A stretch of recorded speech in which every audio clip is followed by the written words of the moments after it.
LPU at saka San Beda, no? So alam naman natin na twice to beat yung LPU, pero 2 beses din silang tinalo ng San Beda.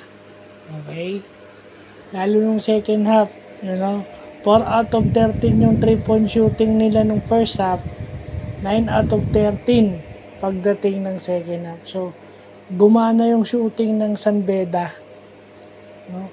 Pumapasok yung kanilang mga 3-point shots during the second half. At kung nagtatanong kayo, 3-point shot pumapasok, so nasan yung depensa ng LPU o ng Lyceum? Kasi pag pumapasok ang 3-point shot ng kalaban, dapat close out, no? Kaso hindi Kung makikita nyo yung defensive formation ng Lyceum, it's a zone. Why?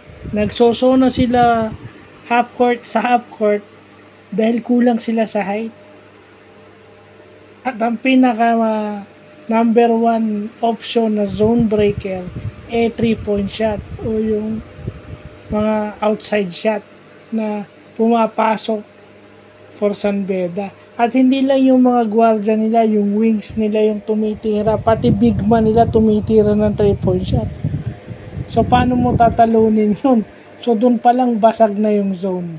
Dahil kulang sila sa height Kasi makita nyo yung height advantage ni Clifford Hopia over Sean O'Malley. And then si Sean O'Malley over si Contapay. And then ito si Puno. Ang lalaki nun. To back up the King Lion nowadays si Jacob Cortez.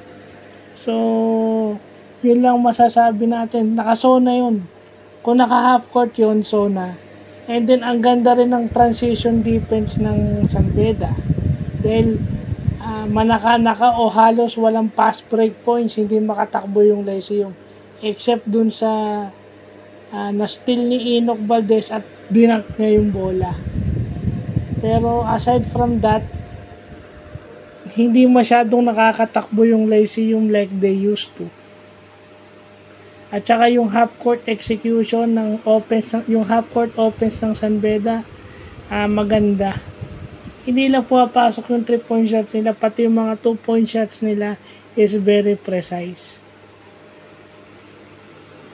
And Lyceum is kailangan din mag-ingat sa foul dahil they are using short rotation.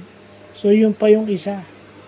And yung mga champion coaches knows how to prepare. Yuri Escueta is a champion player sa Ateneo.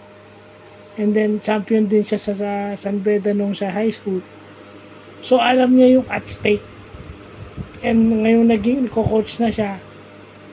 Talagang nagplano siyang maigi. Hinanda niya yung players niya for Final Four atmosphere. Kasi na-experience niya yun as a player. So alam niya kung paano ihanda yung players niya sa mga sitwasyong ganun. At nag-respond naman yung player ng San Beda. So congratulations to the San Beda Red Lions for making it into the NCAA Finals Season 99.